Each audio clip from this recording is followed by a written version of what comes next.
누가복음 1장 26절부터 38절에 있는 말씀 다 같이 있습니다. 여섯째 달에 천사 가브리엘이 하나님의 보내심을 받아 갈릴리 나사렛 동네에 가서 다윗의 자손 요셉이라 하는 사람과 약혼한 처녀에게 이르니 그 처녀의 이름은 마리아라. 그에게 들어가 이르되 은혜를 받은 자여 평안할지어다. 주께서 너와 함께 하시도다 하니 처녀가 그 말을 듣고 놀라 이런 인사가 어찌함이니까 생각하매 천사가 이르되 마리아여 무서워하지 말라. 네가 하나님께 은혜를 입었느니라. 보라 내가 잉태하여 아들을 낳으리니 그 이름을 예수라 하라.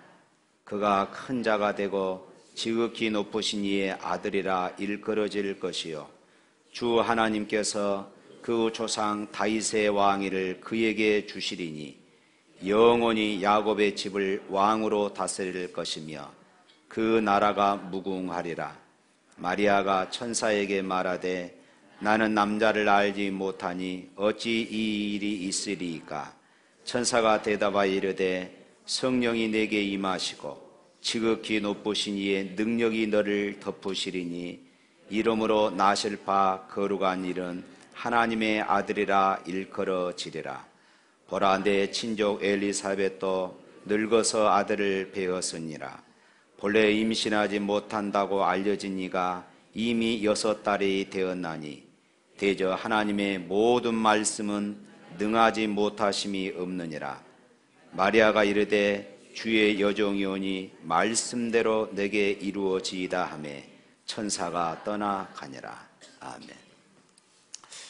기독교에서는 성탄절 그 이전 4주간을 대강절이다 이렇게 말합니다. 그래서 12월이 되면은 대림절 또는 대강절 이렇게 이야기를 하지요. 이 절기의 의미는 그리스도를 이 세상에 보내신 하나님의 섭리를 묵상하면서 성탄절을 준비하자 하는 이런 의미입니다. 예수 그리스도의 오심은 인류 역사상 가장 중대한 그런 사건이므로 믿는 자들이 성탄절을 맞이하기 전에 이것을 묵상하고 주님의 오심의 그 의미들을 우리의 가슴에 다시 새기며 마음의 준비를 하는 것이 마땅한 일이다 이렇게 말할 수 있어요. 그래서 우리 교회에서도 지금 12월 달 첫 주부터 성탄절을 어떻게 준비할 것인가 하는 그런 큰 주제로 우리가 말씀을 나누고 있습니다. 오늘은 마리아의 성탄 준비입니다. 우리 26절 말씀 함께 읽어볼까요? 여섯째 달에 천사 가브리엘이 하나님의 보내심을 받아 갈릴리 나사렛이란 동네에 가서 세례 요한의 여기서 여섯째 달에 이 말은 지금 세례 요한의 어머니 엘리사벳이 임신한 지 6개월이 되던 그 달 이것을 말합니다.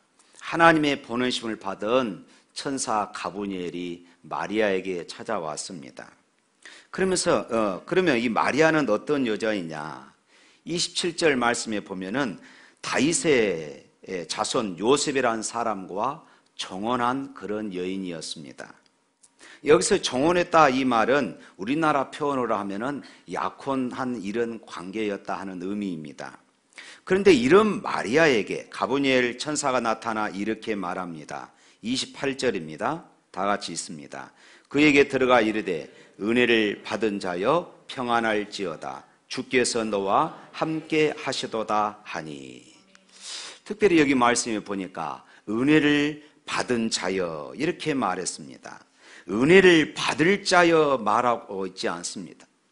30절 말씀에도 보면은 천사가 일러 가로되 마리아여 무서워 말라. 네가 하나님께 은혜를 얻었느니라. 하나님께 이미 은혜를 얻었다 이렇게 말씀합니다. 은혜는 무엇입니까?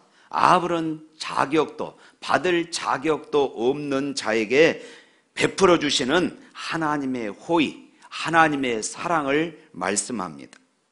그러면 하나님께서 아무런 조건 없이 일방적으로 마리아에게 베풀어 주신 그 하나님의 은혜가 무엇입니까? 마리아가 하나님께로부터 받은 은혜의 내용이 무엇입니까? 31절 말씀 읽어볼까요? 보라, 내가 잉태하여 아들을 낳으리니 그 이름을 예수라 하라. 마리아야, 네가 이제 임신을 하여 아들을 낳게 될 터인데 그 이름은 예수다. 여기서 예수란 자기 백성을 죄에서 구원할 자라는 그런 뜻을 가지고 있습니다. 그러면 자기 백성을 죄에서 구원할 그 예수, 그분은 누구신가? 그것이 32절과 33절 말씀에 나와 있어요. 함께 보겠습니다. 그가 큰 자가 되고 지극히 높으시니 아들이라 일컬어질 것이요 주 하나님께서 그 조상 다윗의 왕위를 그에게 주시리니 영원히 야곱의 집을 왕으로 다스리실 것이며 그 나라가 무궁하리라. 지극히 높으신 이의 아들이시다, 이렇게 말씀합니다. 여기서 지극히 높으신 이는 바로 하나님이십니다. 그러니까 자기 백성을 죄에서 구원할 하나님의 아들이신 예수를 네가 임신하여 낳게 될 것이다, 그런 말입니다. 이 얼마나 놀라운 말이고 얼마나 감격스럽고 은혜스러운 이런 말씀입니까?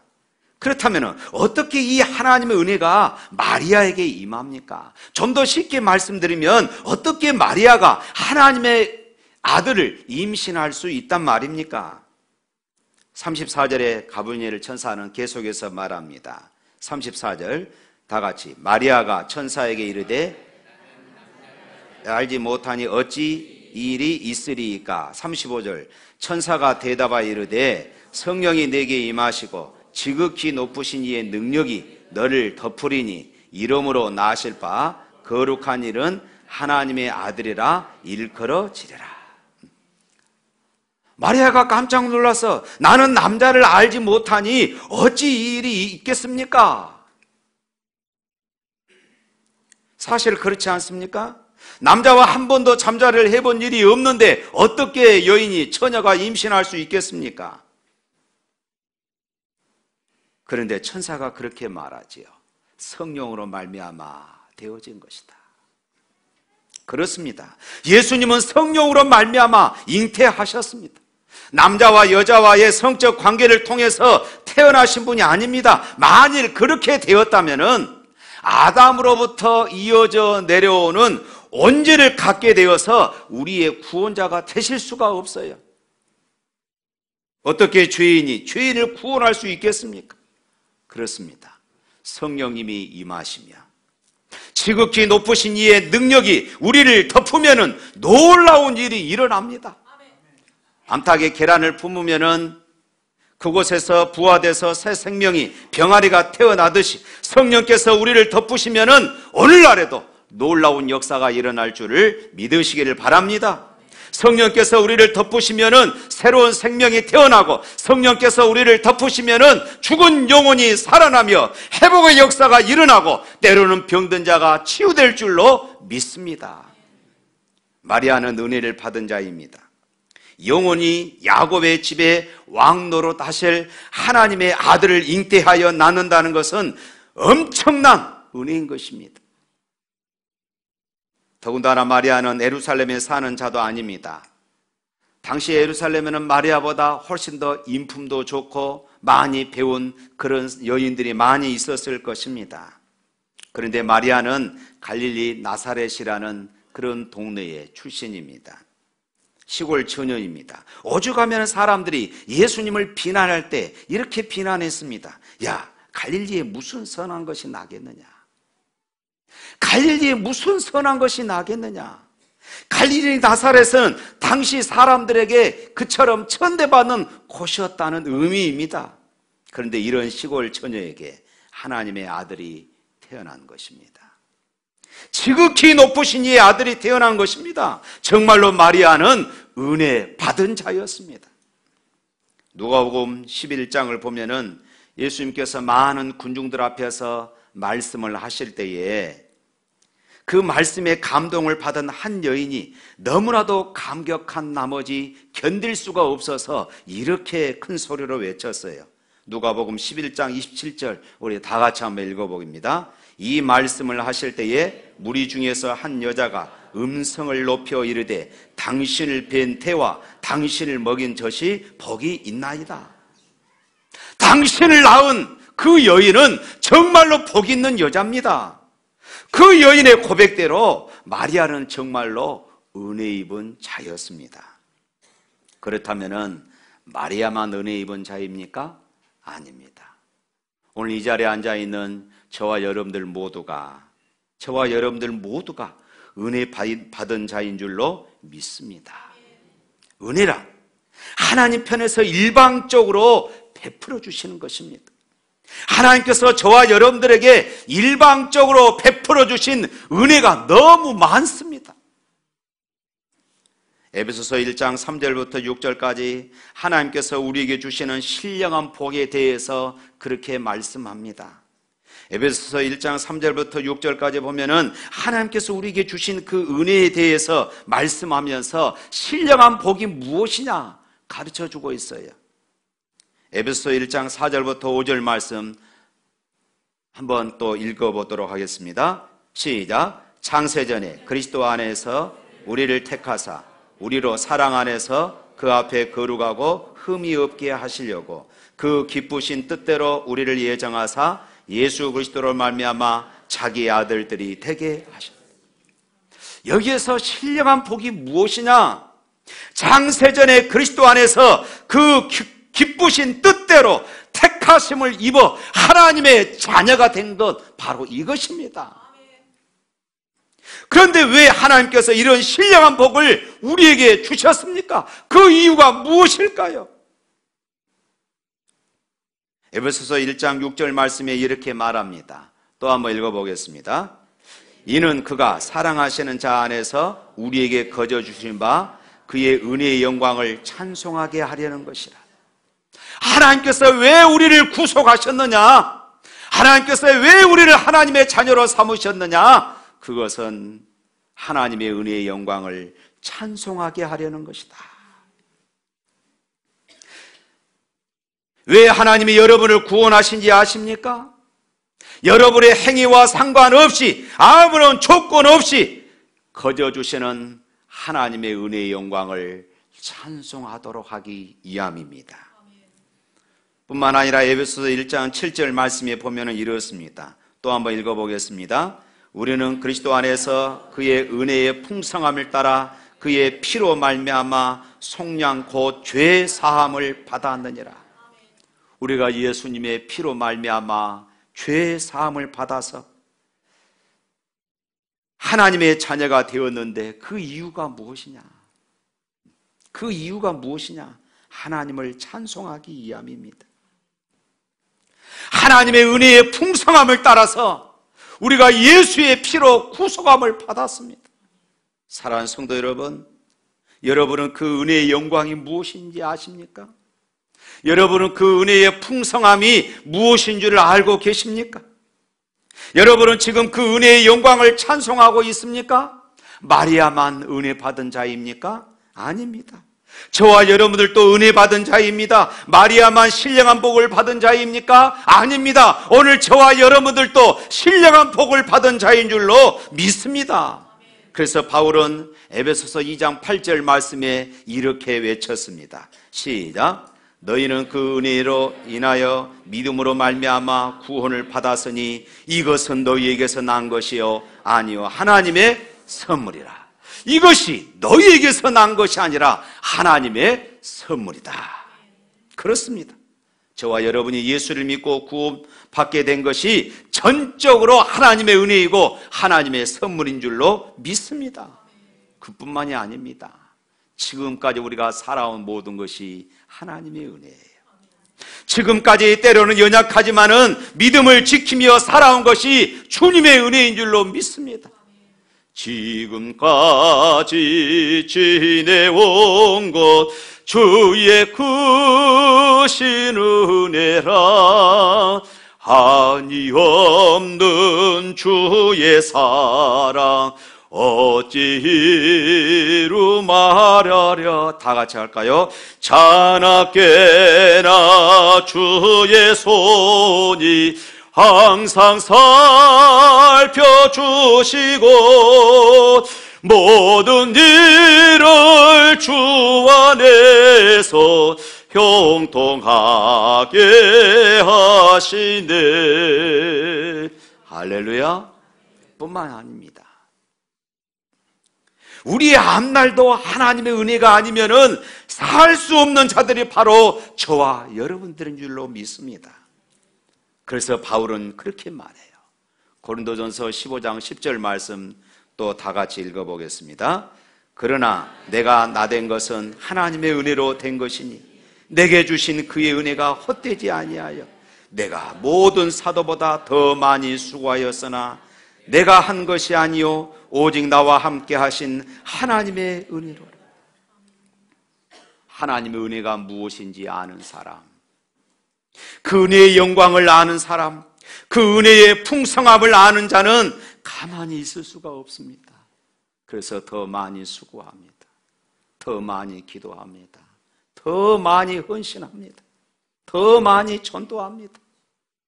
그러나 그것조차도 내 자랑이 아니라 내 의가 아니라 그것조차도 하나님의 은혜라 이렇게 고백하는 사람들이 바로 예수 믿는 사람들인 것입니다.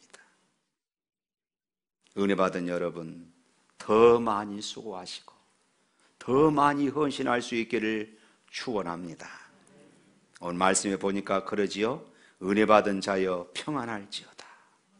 여기서 말씀하시는 평안은 세상에 줄 수 있는 그런 평안이 아닙니다. 세상에 줄 수 없는 오직 하나님만이 주실 수 있는 그런 평안이에요. 세상이 말하는 평안은 문제가 없고 일이 잘 될 때 잠깐 경험하는 것이에요. 쉽게 말하면은 짝퉁 평안입니다. 그러나 주님이 주시는 평안은 본질적인 평안이고 명품 평안입니다. 죄와 죽음으로부터의 평안이기에 인생의 밤을 만나도 누릴 수 있는 평안입니다. 깊은 감옥 속에서도 누릴 수 있는 평안입니다. 기가 막힐 웅덩이와 수렁에서 살아날 그런 용기가 없어 버렸을 때도 누릴 수 있는 그런 평안입니다. 때로는 사업에 실패했을지라도 누릴 수 있는 평안입니다. 이것이 바로 하나님이 우리에게 주시는 평안입니다. 우리 주님의 최대의 관심은 바로 이 평안입니다. 그런데요, 이 평안은 아무나 누릴 수 있는 것이 아닙니다. 은혜 받은 자만이 누릴 수 있어요. 이 평안은 은혜의 결과다, 그 말씀입니다. 은혜 받은 자에게 주어지는 선물이 바로 이 평안입니다. 그래서 바울은 편지할 때마다 늘 이렇게 말했어요. 은혜와 평강이 너희에게 있을지어다. 평강과 은혜가 너희에게 있을지어다 이렇게 말하지 않았습니다. 은혜와 평강이 너희에게 있을지어다. 평안을 원하십니까? 평안을 누리며 살기를 원하십니까? 평안의 축복 속에 인생을 살아가기를 원하십니까? 은혜를 사모하시기를 바랍니다. 하나님이 여러분들에게 거저주시는 그 은혜를 거절하지 마시고 그 은혜를 받아 누리시기를 바랍니다. 그러면 여러분은 죄와 죽음의 법에서 해방되어 주님이 주시는 이 평안의 축복을 누리게 될 줄로 믿습니다. 오늘 이 아침에도 주님은 우리에게 그렇게 말씀합니다. 은혜 받은 자여 평안할지어다. 이 평안의 축복이 오늘 우리 모두에게 임하기를 주님의 이름으로 축원합니다. 은혜 받은 자여 평안할지어다. 주께서 너와 함께 하시도다. 마리아가 놀랬던 여러 이유 중에 하나가 무엇인가 하면은 주께서 너와 함께 하신다, 이 말씀이었어요. 우리는 사실 이 말씀을 너무나도 많이 듣고 이것을 우리가 성경을 통하여 잘 알고 있습니다. 그래서 우리에게는 별로 놀라운 일이 아닙니다. 그러나 당시의 마리아에게는 여호와께서 너와 함께 하신다. 어떻게 거룩하신 하나님이 죄 많은 나와 함께 하실 수 있을까? 이것은 깜짝 놀랄 일이었습니다. 사랑하는 성도 여러분, 하나님이 우리와 함께 하십니다. 하나님이 나와 함께 하신다는 이 믿음이 없이는 우리는 어떤 일도 할 수가 없습니다. 하나님이 나와 함께 하신다는 믿음이 있을 때 우리는 순종할 수 있어요. 하나님이 나와 함께 하신다는 그런 믿음이 있을 때에 우리는 도전도 할 수 있습니다. 하나님이 나와 함께 하신다는 믿음이 있을 때에 우리는 기도할 수 있습니다. 하나님이 나와 함께 하신다는 믿음이 있을 때 우리는 헌신할 수 있고 사명도 감당할 수 있습니다. 성경을 보십시오. 아브라함이 어떻게 갈 바를 알지 못하고 고향 친척집을 떠날 수 있었습니까? 내가 너와 함께 하리라. 바로 이 말씀 때문이었습니다. 요셉이 많은 어려움 속에서도 하나님과 사람과 환경을 원망하지 않고 그 좁은 길을 걸어갈 수 있었던 이유가 무엇이냐? 내가 너와 함께 하리라. 이 말씀이었습니다. 모세가 애굽에 내려가 이스라엘 백성들을 바로의 손에서 구원할 수 있었던 것도 내가 정녕 너와 함께 하리라. 이 말씀이었습니다. 여호수아가 이스라엘 백성들을 이끌고 가나안 땅에 들어가 가나안 땅을 정복할 수 있었던 것도 내가 너와 함께 하리라. 이 말씀이었습니다. 사랑하는 성도 여러분, 주께서 너와 함께 하신다.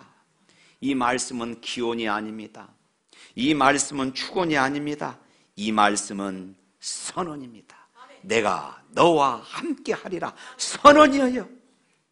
주께서 너와 함께 하시면 하는 이런 바람이 아니라 주께서 지금 너와 함께 계신다는 선언입니다. 여러분의 환경이 힘드십니까? 남모르는 가슴앓이로 남모르는 눈물을 훔치고 있지는 않습니까? 주님은 지금 여러분 곁에 함께 계신 줄로 믿으시기를 바랍니다. 마태복음 28장 20절에 그러지요. 볼지어다 내가 세상 끝날까지 너희와 항상 함께 있으리라. 할렐루야. 신실하신 주님은 지금도 이 약속의 말씀대로 우리와 함께 계십니다. 인생이 힘들어 쓰러지고 넘어질 때도 주님은 여전히 여러분과 함께 계십니다. 할렐루야. 우리 38절 말씀 또 읽어보겠습니다. 마리아가 이르되 주의 여종이오니 말씀대로 내게 이루어지이다 하매 천사가 떠나가니라. 처음에 천사로부터 아들을 낳으리라는 소식을 들었을 때에 마리아는 소스라치게 깜짝 놀랐습니다. 그리고 무서워 떨었습니다. 왜냐하면 처녀가 임신한다는 것은 당시에 죽음을 의미했거든요. 동네 사람들이 마을 한가운데다가 세워놓고 돌로 쳐서 죽이도록 그렇게 법을 정해 놓았어요. 그러니까 이 사실이 마리아에게는 얼마나 깜짝 놀랄 만한 일입니까? 이건 무서운 일이었어요. 그러나 이제 마리아는 하나님께서 자신을 통하여 이루실 하나님의 놀라운 그런 은혜를 깨달았습니다. 그리고 그 하나님의 말씀은 반드시 이루어진다는 그런 사실도 깨닫게 되었습니다. 이렇게 하나님의 섭리와 은혜를 깨달은 다음 마리아는 이렇게 말합니다. 나는 비천한 여종입니다. 그러나 순종하겠습니다. 말씀대로 내게 이루어지게 하옵소서. 그대로 수용했습니다. 아무런 이의 제기도 안 했습니다. 그렇다면 앞으로 나의 운명은 어떻게 될 것입니까? 라고 묻지도 않았습니다. 여러분, 이렇게 말한 것이 쉬운 것이 아닙니다. 말씀대로 내게 이루어지이다는 말씀은 주님, 나는 이 일로 인하여 돌로 쳐 죽임을 당해도 좋습니다. 정혼한 남자 요셉으로부터 버림을 받아도 좋습니다. 하지만 나는 주의 말씀에 순종하겠습니다. 바로 이런 뜻이에요. 사랑하는 성도 여러분, 한 여인으로서 혹은 한 인간으로서 마리아보다 더 큰 영광과 복을 받은 사람은 없습니다. 그러나 그 마리아의 영광과 축복은 말씀대로 내게 이루어지이다 라는 그런 순종 때문에 가능했습니다. 그렇습니다. 하나님의 축복은 항상 순종이라는 통로를 통해서 우리에게 주어집니다. 말씀 앞에 순종하는 여러분의 삶을 하나님은 풍성하게 하실 줄로 믿습니다. 말씀 앞에 순종하는 여러분을 하나님은 존귀한 자로 만들어 가실 줄로 믿습니다. 예수님은 말씀 중에 한 여자가 일어나 당신을 뵌 태와 당신을 먹인 젖이 복이 있도다 이렇게 이야기할 때에 예수님이 이렇게 대답하셨어요. 누가복음 11장 28절 말씀 다 같이 한번 읽어봅니다. 예수께서 이르시되 오히려 하나님의 말씀을 듣고 지키는 자가 복이 있는다. 여인이 그렇게 당신을 뵌 태와 당신을 먹인 젖이 복이 있도다, 마리아가 복이 있도다 이렇게 말했는데 예수님은 아니다, 오히려 하나님의 말씀을 듣고 지키는 자가 복이 있다 이렇게 말씀하신 것입니다. 나를 낳고 젖을 먹인 자만이 복이 있는 것이 아니라 하나님의 말씀을 듣고 하나님의 말씀을 지키는 자가 복이 있다고 말씀합니다. 요한계시록 1장에서도 그랬지요. 이 말씀을 읽는 자와 이 말씀을 듣는 자와 이 말씀을 지키는 자가 복이 있다고 말씀합니다. 왜 하나님의 말씀을 듣고 지키는 것이 복이 있을까요? 바로 이 말씀이 말씀대로 이루어지기 때문입니다. 할렐루야. 말씀대로 이루어지기 때문에 그래요. 여러분, 이 말씀을 붙잡을 수 있기를 바랍니다. 사랑하는 성도 여러분, 저와 여러분은 은혜 받은 자입니다. 저와 여러분은 은혜 받은 자입니다. 이제는 말씀을 붙잡고 말씀대로 순종할 수 있기를 바랍니다. 하나님은 그 말씀대로 역사하실 줄로 믿습니다. 성탄절을 준비하면서 성탄의 은총과 그리고 온전한 감사가 넘치기를 주님의 이름으로 축원합니다.